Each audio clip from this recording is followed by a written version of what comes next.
Good day everyone. Today we're going to teach you the 5 basic fundamental skills in foot of arms and folk dance and the 5 different dance steps in 5 various folk dance.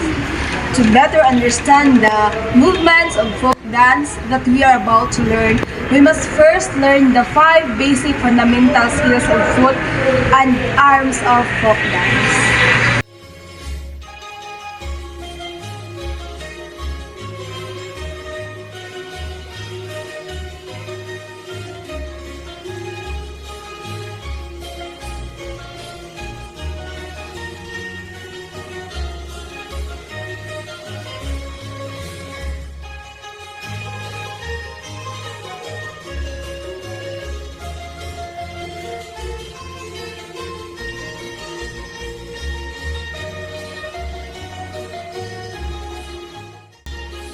Now that we're done learning the 5 fundamental skills of folk dance, let's move on to learning different dance steps from different folk dances. Fundamental skill of folk dance that we are going to learn today is waltz with 3/4 time signature.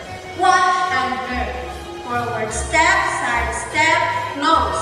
Backward step, side step, close. Let's do the counting. 1, 2, 3.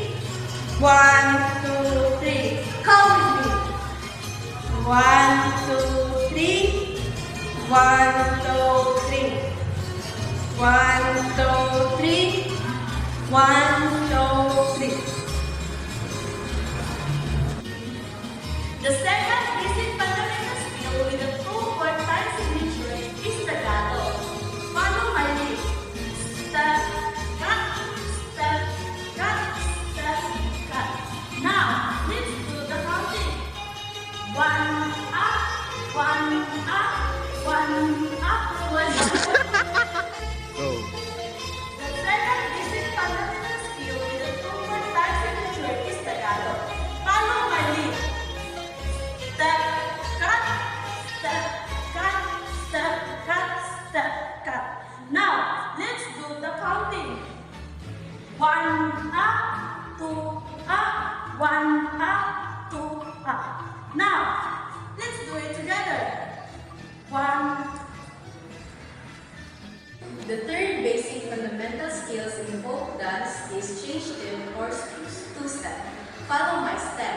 Diagonal step, step close, diagonal step, step close, diagonal step, step close, diagonal step, step close. So let's do the counting. 1 and 2, 1 and 2, 1 and 2, 1 and 2. So let's do it together.